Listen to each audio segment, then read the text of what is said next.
For 7 years after my husband died, I sent his mother $200 every single month so she could survive and not lose her home. Last week I accidentally saw her bank app, and there was over $80,000 sitting in her account. That was the moment I realized I'd been paying for her lie the entire time. My husband died 7 years ago. Every single month since then, I sent his mother $200. I did it when I was sick. I did it when my car broke down. I did it when I skipped my own medication because the copay was too high. I told myself I was honoring his memory. Last week, by pure accident, I saw her bank statement on my phone. One line on that screen changed everything. My mother-in-law, who cried poor to me for 7 years, was sitting on over $80,000. All night, I lay awake replaying that screenshot in my head. 80,000,000. My monthly transfers to her, my overtime shifts, my maybe next year vacations, and she had more cash than I had ever seen in my own account. And to the rest of the family, she'd been telling a very different story about me. If you're watching this right now, tell me in the comments where you're watching from: USA, Canada, the UK, Australia, or somewhere else. And as you listen, ask yourself honestly, if you found out the person you'd been helping for years was secretly sitting on $80,000, what would you do? Keep sending money quietly, or stop that same day? To understand how I ended up here, I have to take you back to the day my husband died. I was 39. We'd been married 11 years. He wasn't perfect, but he was mine. We didn't have kids. Not by choice. Nature just didn't cooperate. So our little family was just the two of us and his mother. Even before he died, she was a big presence in our lives. Sunday calls that turned into 3-hour monologues. Surprise visits where she just happened to have a suitcase. Little comments like, "You're lucky I raised him so well." Not every woman gets a man who knows how to take care of her. She lived about 45 minutes away in a small apartment she'd had since he was a teenager. She always acted like she was one bill away from being on the street. "The rent went up again," she'd sigh. "Groceries are so expensive. But don't worry about me. I'll manage somehow." My husband, Michael, felt guilty about her. His father left when he was young. His mother never let him forget it. "You're the only man in my life now," she'd tell him. "You're all I have." So he helped her, fixing her car, paying a bill here and there, buying her a new fridge when hers died. I didn't love how much control she had over his emotions, but I understood. We always told ourselves, it's just money. She's family. Then, one December morning, he didn't wake up. No long illness. No warning. One night we went to bed arguing about something stupid, and the next morning I was shaking his shoulder and realizing his skin was cold. The details of that day are a blur. Sirens. Paramedics. A neighbor holding my hand. A doctor in the ER saying, "Massive heart attack," and we did everything we could.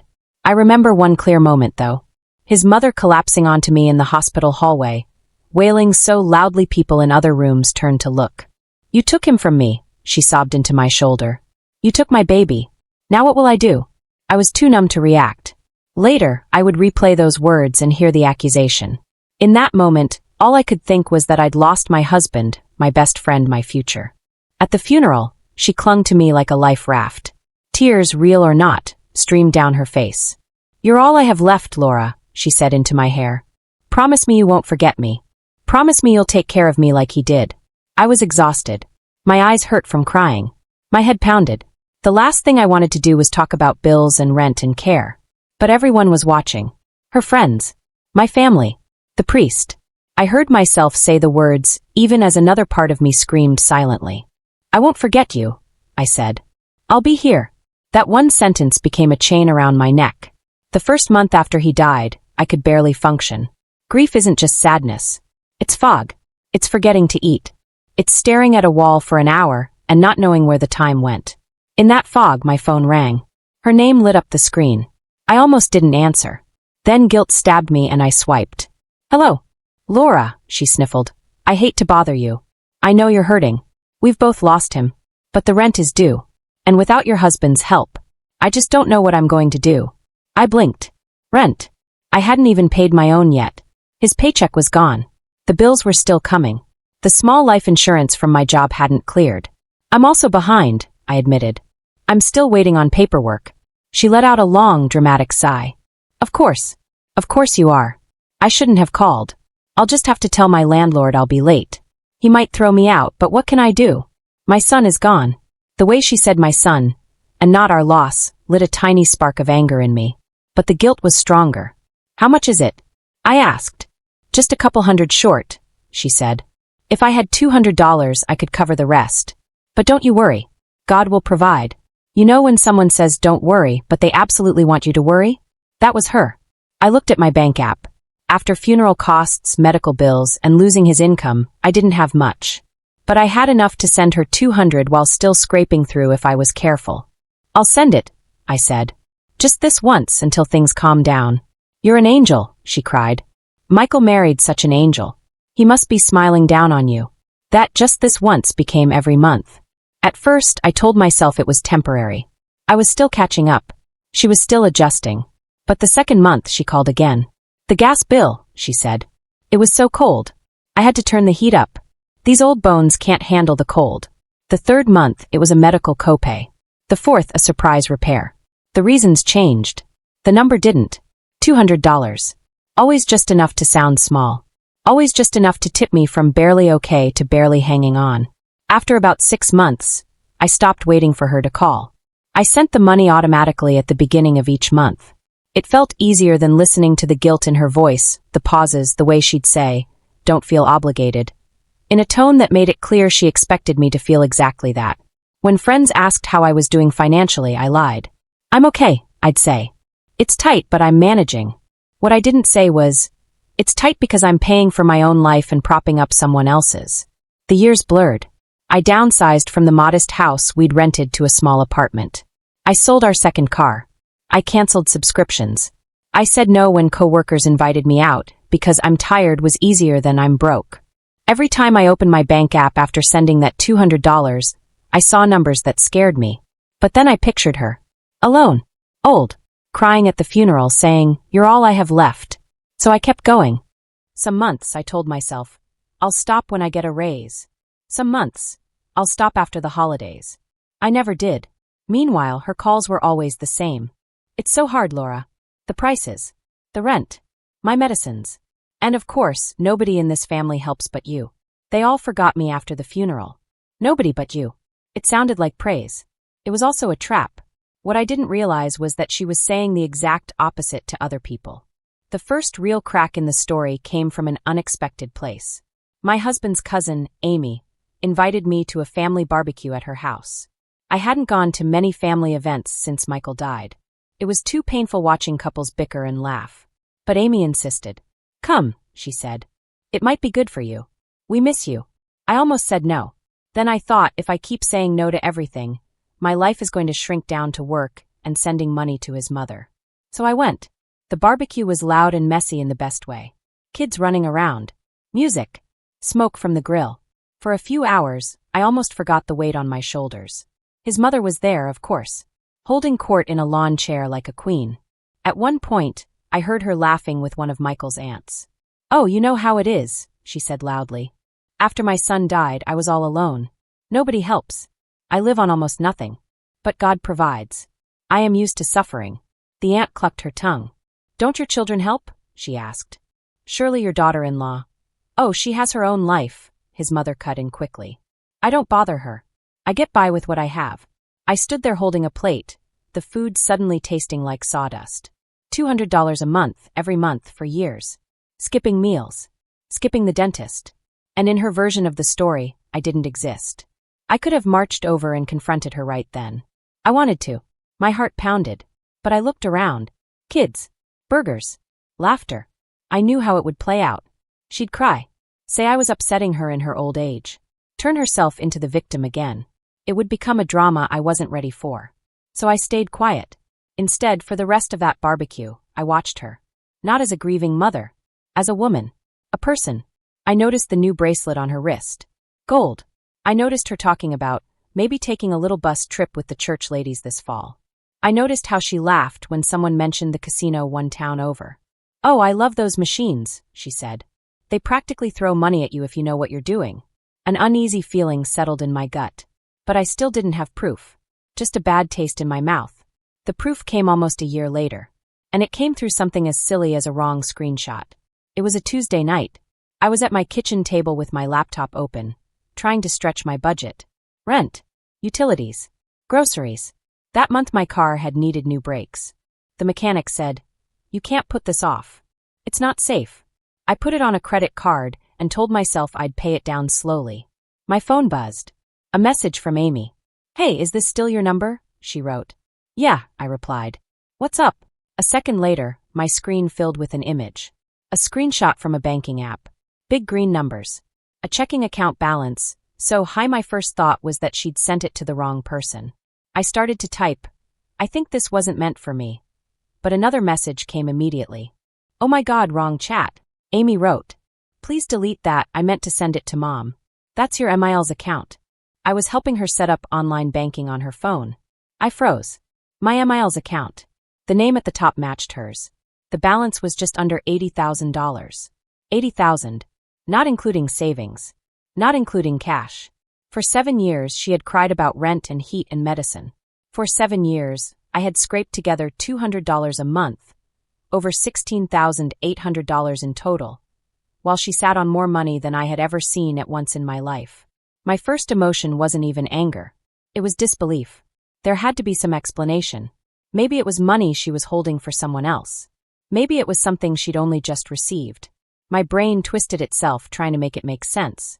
Another message from Amy snapped me back. "Please don't say anything to her that I showed you," she wrote. "She'll kill me. She's paranoid about people knowing she has money. She keeps telling everyone she's broke, because then they won't ask for help. Then they won't ask for help." I almost dropped my phone. I had been sending her money for 7 years because I thought she was one bill away from disaster. She had been hiding a small fortune, so no one would ask anything of her. And according to Amy, she'd been telling everyone I'd moved on and forgotten her. If you're still with me, answer 2 questions in the comments. 1. Where are you watching from? 2. If you found out the person you've been helping for years was quietly hiding $80,000 in their account, what would you do that night? Stop paying? Confront them? Ask for your money back? I typed and deleted about 5 different messages to Amy. Finally I wrote, "Don't worry, I won't say you sent it. But did you know I've been sending her $200 every month?" There was a long pause. Then Amy replied, "No. I had no idea. She tells everyone you never help her. She always says, 'Laura forgot me after Michael died.' I thought maybe you had your reasons." That was the moment my disbelief turned into something hot and sharp.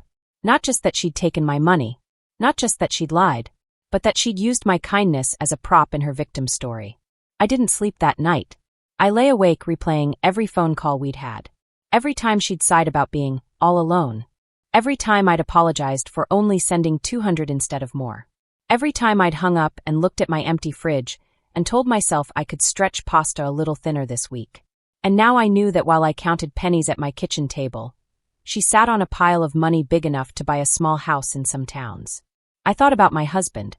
What he would say if he could see this. He loved his mother, but he didn't like liars. I could almost hear him in my head. "Once or twice, sure," he'd say. "But 7 years? No, that's not a mistake. That's a choice." By the time the sun came up, I knew one thing. I was never sending her another dollar again. The first of the month came. For 7 years, on that day, I'd opened my banking app and sent $200 to the same account. This time I didn't. I paid my own rent. I bought my own groceries. I left that $200 sitting where it belonged. With me. 3 days went by. No call. On day 4, my phone lit up with her name. I answered. "Hello. Laura," she said immediately. "I don't know if the bank is being slow, but I haven't seen your usual transfer this month." "No, how are you?" "No, how's work?" "Just a missing payment." "I couldn't send it this month," I said. "I've had some unexpected expenses." There was a tiny, disbelieving laugh. "Unexpected expenses," she repeated. "We all have those. But the rent doesn't care, you know. They still want their money." "I understand," I said. "I've been dealing with that myself for a long time." Her tone sharpened. "You know I rely on that, Laura. Ever since my son died, you've been my only support. Without you, I don't know what I'll do." There it was again. My only support. A lie I now knew she was telling in every direction. I decided to test her. "Have you asked anyone else for help?" I asked. "Amy? Your brothers? The church?" She snorted. "They don't have anything," she said. "Besides, it's not their job. Michael would want you to step up. You're his wife." "Well, you were." The twist on that last word hurt more than I expected. "I'm doing the best I can," I said. Right now that means I can't send money every month like before. Her voice dropped colder. So that's it, she said. 7 years and now you're done? Just like that. You move on with your life and leave me to suffer? I almost said, suffer on $80,000? But I bit it back. Not yet. Not like this. I have to take care of myself too, I replied. I can't keep going the way I've been going. She let out a bitter little laugh. I knew it, she said. Everyone told me. They said, she'll forget about you once he's gone. I defended you. I told them you had a good heart. But in the end, blood is blood and you're not mine. It hurt. Even knowing what I knew, those words dug into the same wound she'd opened at the funeral. I have to go, I said before my resolve cracked. I'm at work. Of course you are, she snapped. Working for yourself. Must be nice. Don't worry about me. I'll just freeze. Then she hung up. That conversation told me everything I needed to know. To her, my love for her son, my grief, my 7 years of quiet sacrifice, all of that was just a resource she felt entitled to.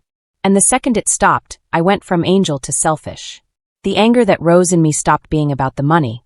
It became about the story. The one she was telling.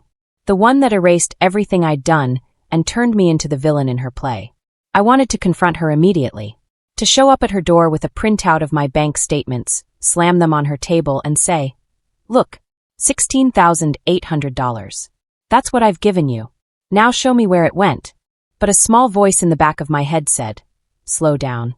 Make sure you know everything before you go to war. So I did something I should have done a long time ago. I started looking into my own business. First, I logged into my bank and pulled up every transfer I'd made to her account. 7 years. $200. Like clockwork.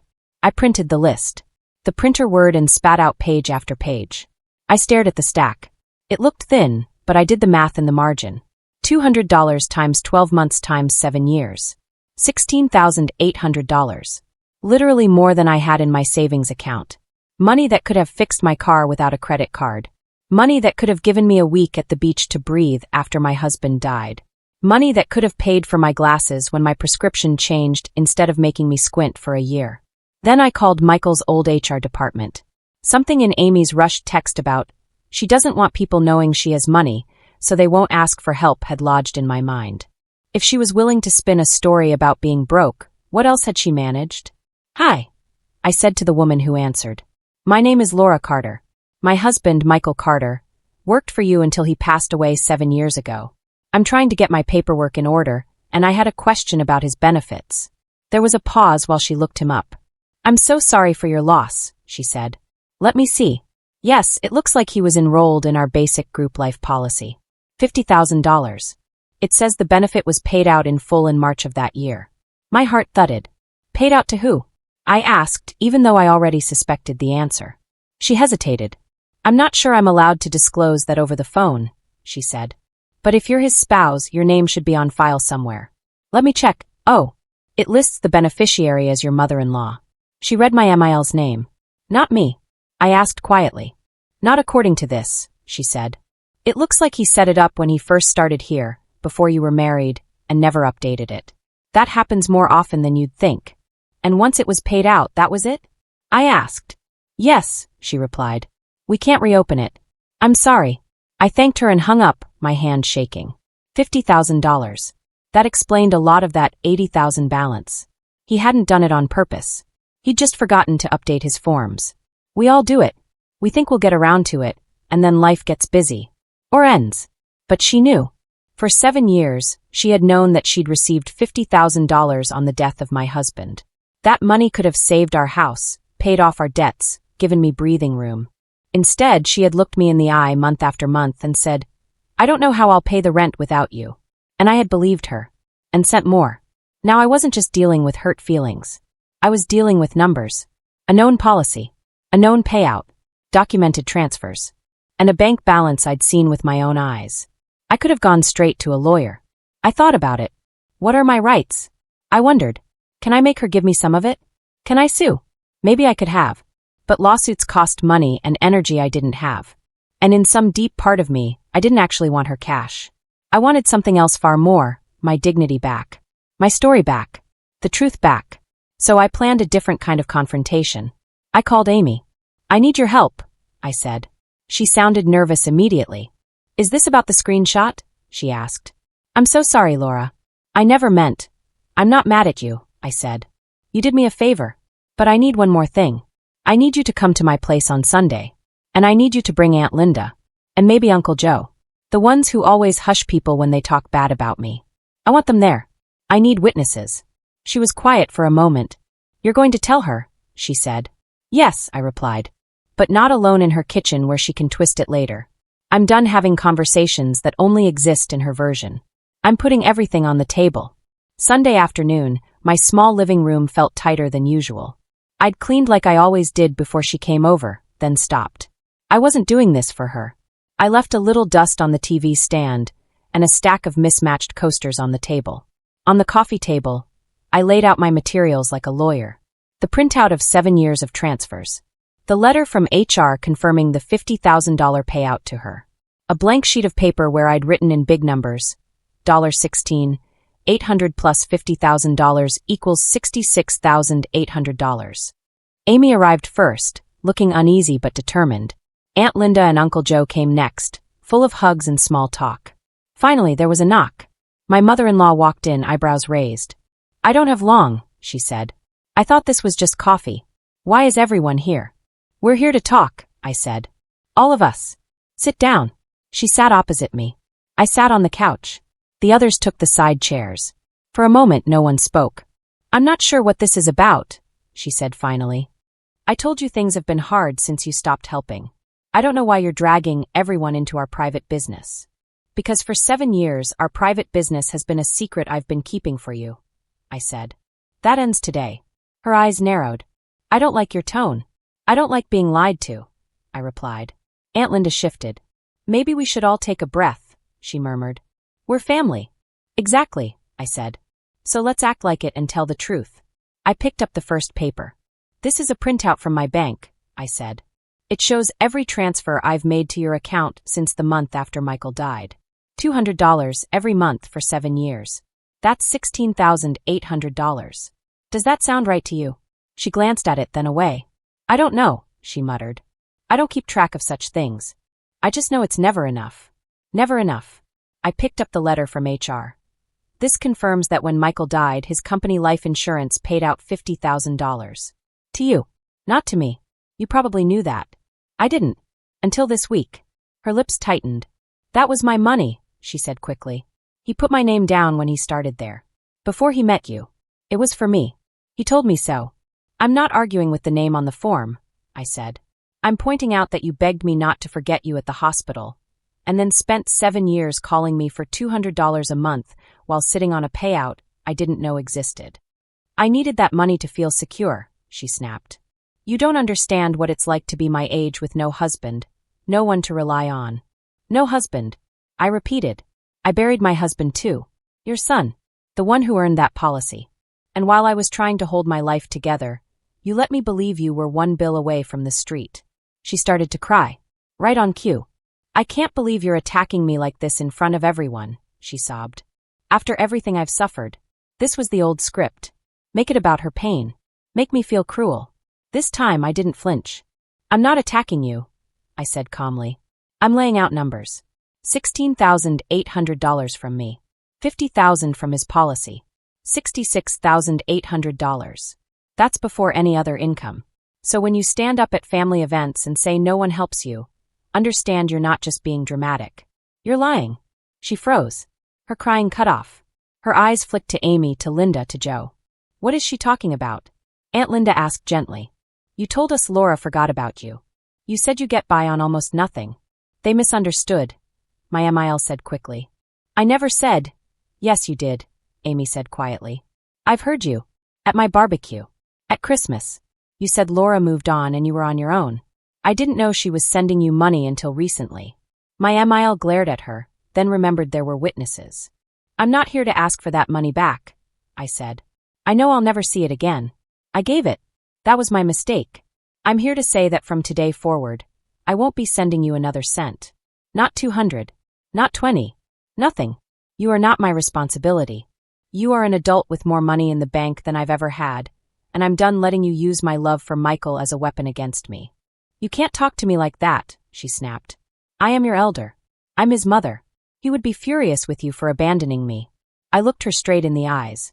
He would be furious with you, I said softly, for exploiting his wife's grief and using his death to grow your bank account. He loved you, but he loved me too. And I do not believe he would want me draining myself for someone who lies about me. The room went very quiet. Uncle Joe cleared his throat. I didn't know about all this, he said slowly. We only heard bits and pieces. But those numbers, that's not nothing. Aunt Linda nodded. We thought Laura had pulled away, she admitted. We didn't know she was helping you like that. My Emile looked around, seeing her audience shifting. Her eyes filled again, but the tears looked more like rage. You're all turning on me over money, she hissed. You're all greedy. No, I said. This isn't about greed. It's about truth. I'm done being the invisible wallet in the background of your story. She stood up, clutching her purse. You'll regret this, she spat. When you're old and alone, don't expect anyone to help you. The way you treated me, you'll die in a cheap home and no one will visit. Once, that would have destroyed me. Now, it just confirmed I was doing the right thing. I'd rather be alone with my integrity than surrounded by people I have to buy, I said. She stormed out and slammed the door so hard a picture rattled. For a long moment, no one spoke. Then Aunt Linda reached over and squeezed my hand. I'm sorry, she said. We should have asked more questions. We should have seen you. It's not your fault, I said. I helped her hide it by staying quiet. Amy looked at me, eyes shiny. If I'd known what you were going through, I never would have believed her, she said. I'm glad you know the truth now, even if it's ugly. Over the next few months, the absence of that monthly payment felt strange. The first time I spent that $200 on myself, I felt guilty. I used it to buy new tires for my car. Necessary. Boring. Responsible. And still, I heard her voice in my head. Must be nice. Then I remembered that $80,000 balance. That $50,000 policy. And the guilt faded. Little by little, small changes added up. I refilled my prescriptions on time. I went to the dentist. I said yes to dinner with a friend. I put $50 into a savings account with just my name on it and wrote, "For joy," in the memo line. Grief still lived with me. It always will. I still missed Michael. I still had nights when I rolled over expecting to feel him there. But one particular weight was gone. The weight of thinking I had to keep suffering to prove I loved him. Months later, I heard through the grapevine that my MIL had found a new audience. A neighbor. A church group. People who didn't know the backstory. People who only heard her say, "My son is gone and no one helps me." I couldn't control that. I didn't try. Let them believe what they want. The people who mattered had seen the truth. If you've ever had someone use guilt and grief to reach into your wallet month after month, I want you to know this. Honoring the dead does not mean funding the living forever. Your late husband's memory does not live in your mother-in-law's bank account. It lives in how you treat yourself now that he's gone. For 7 years, my story was, my husband died, and I send his mother money every month because she has no one else. My new story is, my husband died, and I finally learned that setting boundaries is not betrayal. It's self-respect. If this feels a little too familiar, take it as a gentle nudge. Look at the numbers. Ask the questions. Don't let the word family be the only password someone needs to drain you. And before you send that next transfer, ask yourself one thing. If you saw their bank balance, would you still feel the same? If the honest answer is no, then maybe it's time to stop paying for someone else's story and finally start living your own. I told you things have been hard since you stopped helping. I don't know why you're dragging everyone into our private business. Because for 7 years, our private business has been a secret I've been keeping for you, I said. That ends today. Her eyes narrowed. I don't like your tone. I don't like being lied to, I replied. Aunt Linda shifted. Maybe we should all take a breath, she murmured. We're family. Exactly, I said. So let's act like it and tell the truth. I picked up the first paper. This is a printout from my bank, I said. It shows every transfer I've made to your account since the month after Michael died. $200 every month for 7 years. That's $16,800. Does that sound right to you? She glanced at it, then away. I don't know, she muttered. I don't keep track of such things. I just know it's never enough. Never enough. I picked up the letter from HR. This confirms that when Michael died, his company life insurance paid out $50,000. To you. Not to me. You probably knew that. I didn't. Until this week. Her lips tightened. That was my money, she said quickly. He put my name down when he started there. Before he met you. It was for me. He told me so. I'm not arguing with the name on the form, I said. I'm pointing out that you begged me not to forget you at the hospital, and then spent 7 years calling me for $200 a month while sitting on a payout I didn't know existed. I needed that money to feel secure, she snapped. You don't understand what it's like to be my age with no husband, no one to rely on. No husband, I repeated. I buried my husband too. Your son, the one who earned that policy. And while I was trying to hold my life together, you let me believe you were one bill away from the street. She started to cry. Right on cue. I can't believe you're attacking me like this in front of everyone, she sobbed. After everything I've suffered. This was the old script. Make it about her pain. Make me feel cruel. This time I didn't flinch. I'm not attacking you, I said calmly. I'm laying out numbers. $16,800 from me. $50,000 from his policy. $66,800. That's before any other income.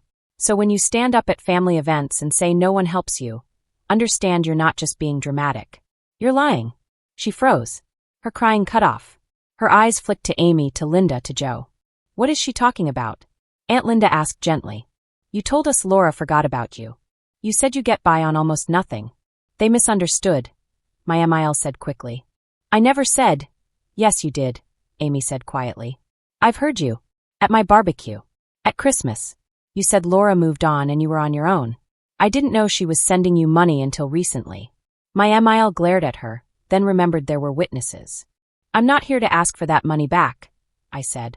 I know I'll never see it again. I gave it. That was my mistake. I'm here to say that from today forward, I won't be sending you another cent. Not 200. Not 20. Nothing. You are not my responsibility. You are an adult with more money in the bank than I've ever had, and I'm done letting you use my love for Michael as a weapon against me. You can't talk to me like that, she snapped. I am your elder. I'm his mother. He would be furious with you for abandoning me. I looked her straight in the eyes. He would be furious with you, I said softly, for exploiting his wife's grief and using his death to grow your bank account. He loved you, but he loved me too. And I do not believe he would want me draining myself for someone who lies about me. The room went very quiet. Uncle Joe cleared his throat. I didn't know about all this, he said slowly. We only heard bits and pieces. But those numbers, that's not nothing. Aunt Linda nodded. We thought Laura had pulled away, she admitted. We didn't know she was helping you like that. My Emile looked around, seeing her audience shifting. Her eyes filled again, but the tears looked more like rage. You're all turning on me over money, she hissed. You're all greedy. No, I said. This isn't about greed. It's about truth. I'm done being the invisible wallet in the background of your story. She stood up, clutching her purse. You'll regret this, she spat. When you're old and alone, don't expect anyone to help you. The way you treated me, you'll die in a cheap home and no one will visit. Once, that would have destroyed me. Now, it just confirmed I was doing the right thing. I'd rather be alone with my integrity than surrounded by people I have to buy, I said. She stormed out and slammed the door so hard a picture rattled. For a long moment, no one spoke. Then Aunt Linda reached over and squeezed my hand. I'm sorry, she said. We should have asked more questions. We should have seen you. It's not your fault, I said. I helped her hide it by staying quiet. Amy looked at me, eyes shiny. If I'd known what you were going through, I never would have believed her, she said. I'm glad you know the truth now, even if it's ugly. Over the next few months, the absence of that monthly payment felt strange. The first time I spent that $200 on myself, I felt guilty. I used it to buy new tires for my car. Necessary. Boring. Responsible. And still, I heard her voice in my head. Must be nice. Then I remembered that $80,000 balance. That $50,000 policy. And the guilt faded. Little by little, small changes added up. I refilled my prescriptions on time. I went to the dentist. I said yes to dinner with a friend. I put $50 into a savings account with just my name on it and wrote, for joy, in the memo line. Grief still lived with me. It always will. I still missed Michael. I still had nights when I rolled over expecting to feel him there. But one particular weight was gone.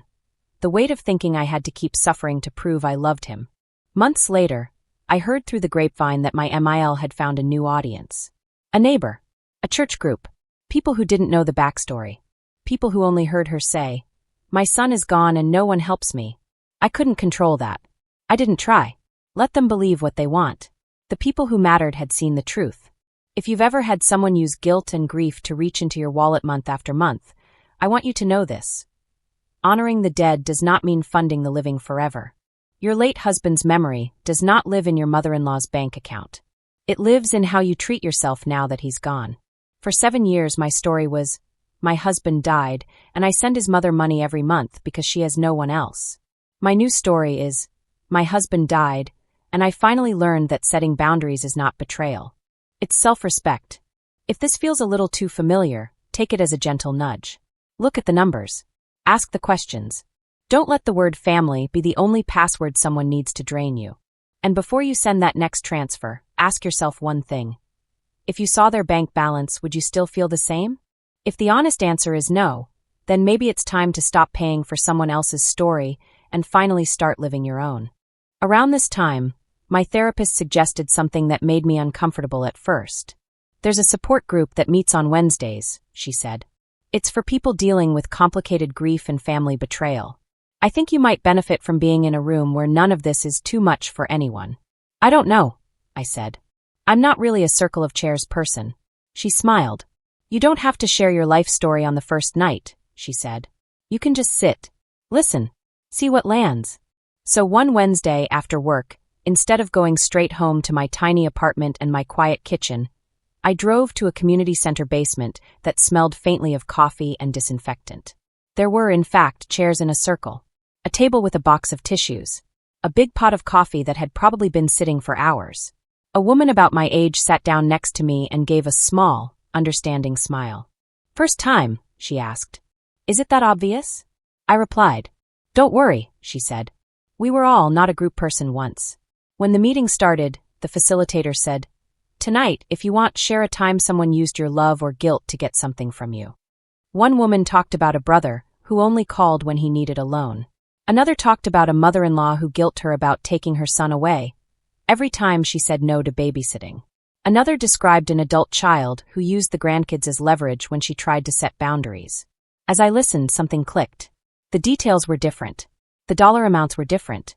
But the pattern, the way guilt was weaponized, the way family was used like a magic password to bypass your no, it was all the same.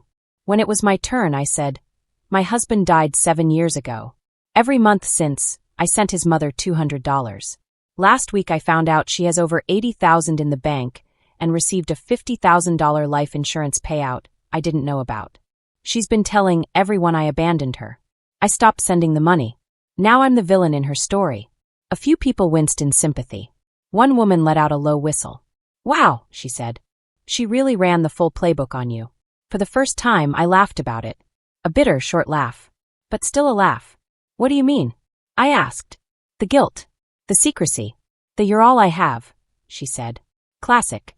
My ex-mother-in-law did the same thing with me over babysitting. Not money, but time.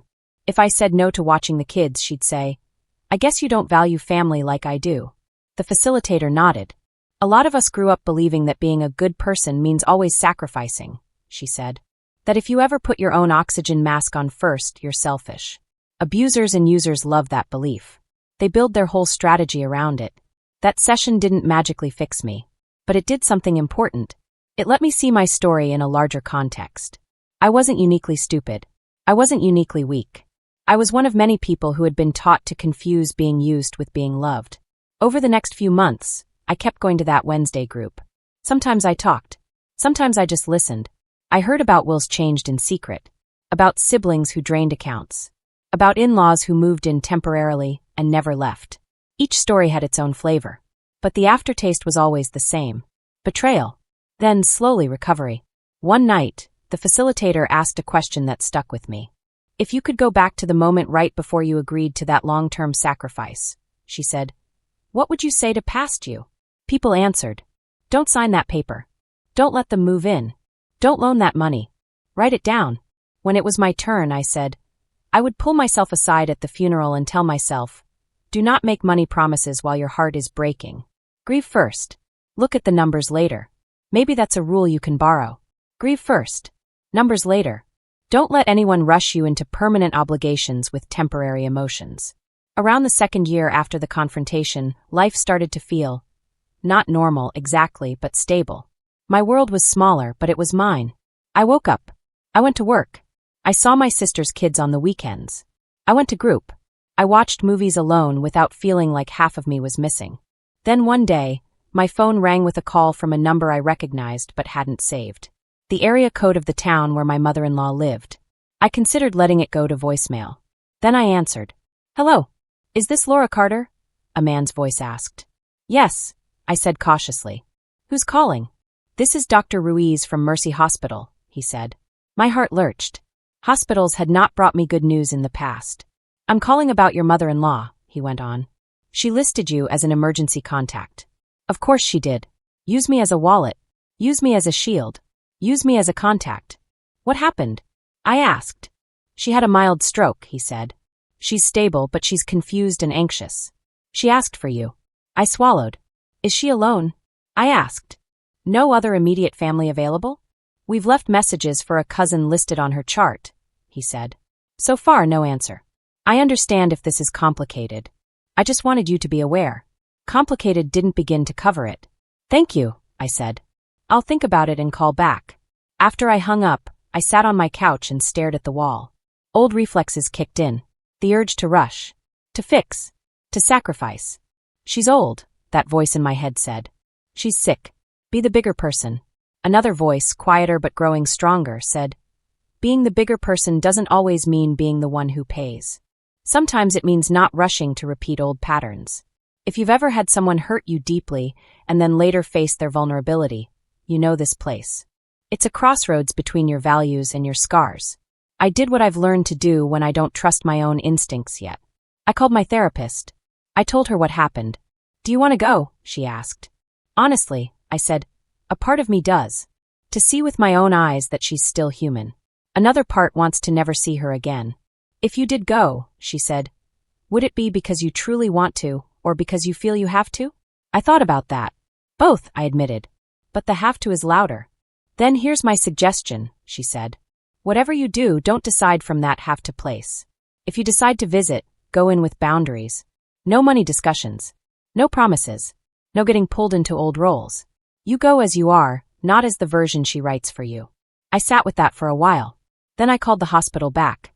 "I'll come by tomorrow afternoon," I said. Not as a caregiver. As a visitor. The next day, as I walked into the hospital, my body remembered. The smell. The fluorescent lights. The beeping machines. The last time I'd been in a place like this, I'd left without my husband. Now I was here to see the person who had taken so much from the pieces of me that were left. I found her room. She looked smaller in the bed than I'd ever seen her. Wires. 4, hair flattened. When she saw me, her eyes flooded. "Laura," she whispered. "You came. You put my number down," I said. "They called. I wanted to see for myself that you're still breathing." It was half a joke, half the truth. She reached out a trembling hand. "I thought," she said, "after what you did, you'd never come." I stayed where I was. "After what I did," I repeated. "Or after what I found out." She flinched. About a year after that last visit to the cemetery, something happened that would have terrified the old version of me. I was sitting in the break room at work, scrolling through emails on my phone, when my coworker Jenna plopped down at the table with a heavy sigh. "You ever feel like your whole paycheck belongs to everybody but you?" she asked. I looked up. She was younger than me by at least 10 years. Single mom. Hard worker. I'd seen the stress lines deepen on her face over the last few months. "What's going on?" I asked. She hesitated, then laughed bitterly. "My brother called," she said. "Again. He's behind on his rent. Again. Says if I don't send him $300 this week, he and his kids will be on the street. My mom is calling me crying, saying I'm heartless if I don't help." Something in my chest tightened. The words were different. The roles were different.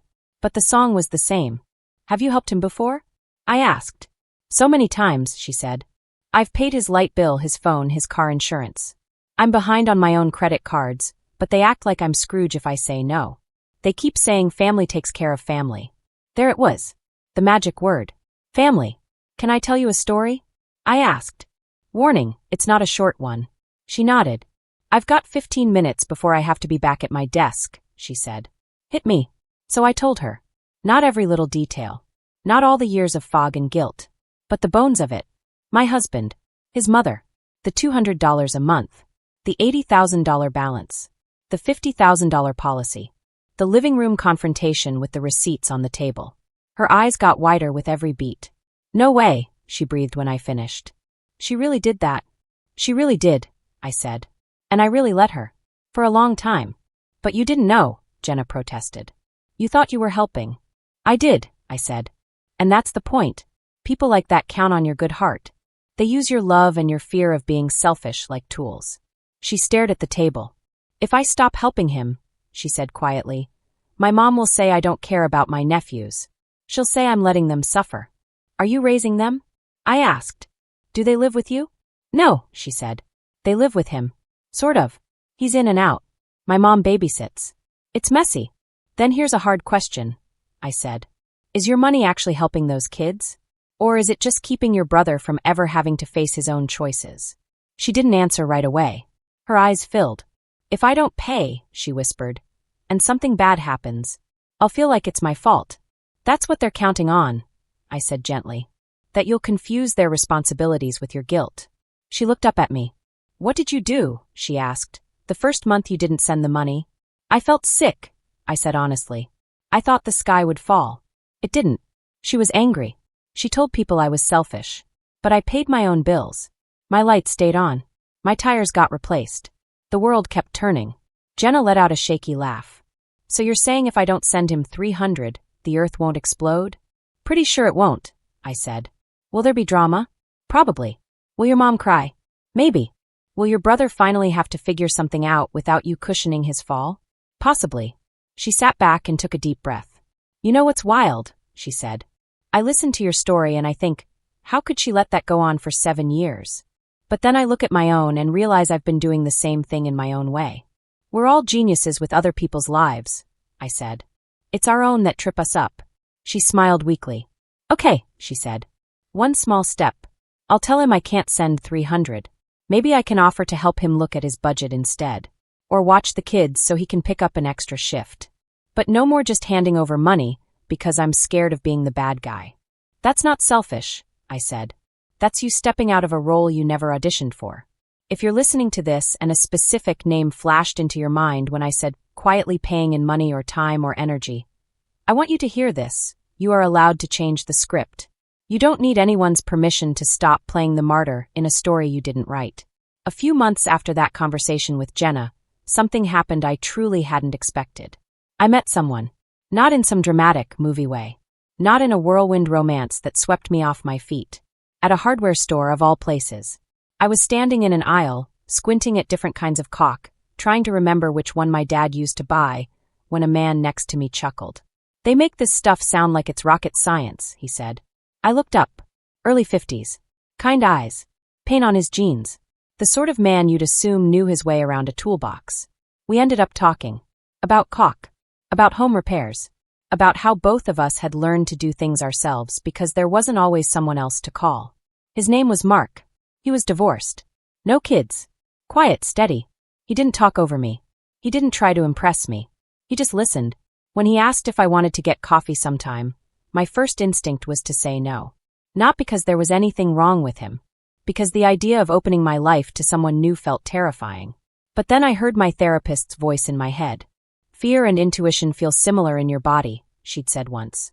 The difference is that intuition is usually quiet and specific. Fear is loud and vague. Learn which is which. My fear was loud and vague. What if he's like your husband's mother? What if you get used again? My intuition said something else. You could say yes to one coffee. You don't have to give him your bank account. So I said yes. One coffee turned into a walk in the park. That turned into painting my living room together on a Saturday. That turned into laughing in my kitchen over burned pancakes when he insisted on cooking and messed it up. Months passed. One evening, sitting on my couch with him, he asked me a question that made my heart start pounding. Can I ask you something kind of personal? He said. You can ask, I replied. Back when we first met, he said, you mentioned you were widowed. You never talk much about his family. Is that on purpose? I took a breath. I had a choice. I could give him a sanitized version. We drifted apart. Or I could tell him the truth, in as much as he'd earned. I chose the second. I told him, in broad strokes, about the $200 a month, about the $80,000 account, about the way I'd let guilt run my life for years. He listened without interrupting. When I finished, he didn't say, "Wow, how could you let that happen?" He said, "I'm glad you got out of that." Then he looked me in the eye and added, "For the record, if we ever get serious enough to mix finances, I expect you to read every form. Ask every question. And if I ever tell you not to, I hope you run." I laughed, but tears pricked my eyes too. "Deal," I said. "We're still figuring it out. I don't know exactly where that relationship will go. But I know this. I will never again hand someone the keys to my life, my accounts, my decisions, without staying fully awake. I will never again confuse being taken care of with being controlled. And I will absolutely never let anyone use the word family as a weapon to shame me into paying for their comfort at the cost of my sanity. If you've walked this whole path with me, from the hospital hallway where I made that promise, through 7 years of quiet payments, to the moment I saw that $80,000 balance and finally said no, I hope you leave with more than just disbelief at what one woman did. I hope you leave with a little more respect for the part of you that's been whispering, "This doesn't feel right," even when everyone around you says, "You're overreacting." You're not overreacting. You're waking up. And if my story helps you wake up one day sooner than I did, then every dollar I lost and every tear I cried will at least have bought something worthwhile.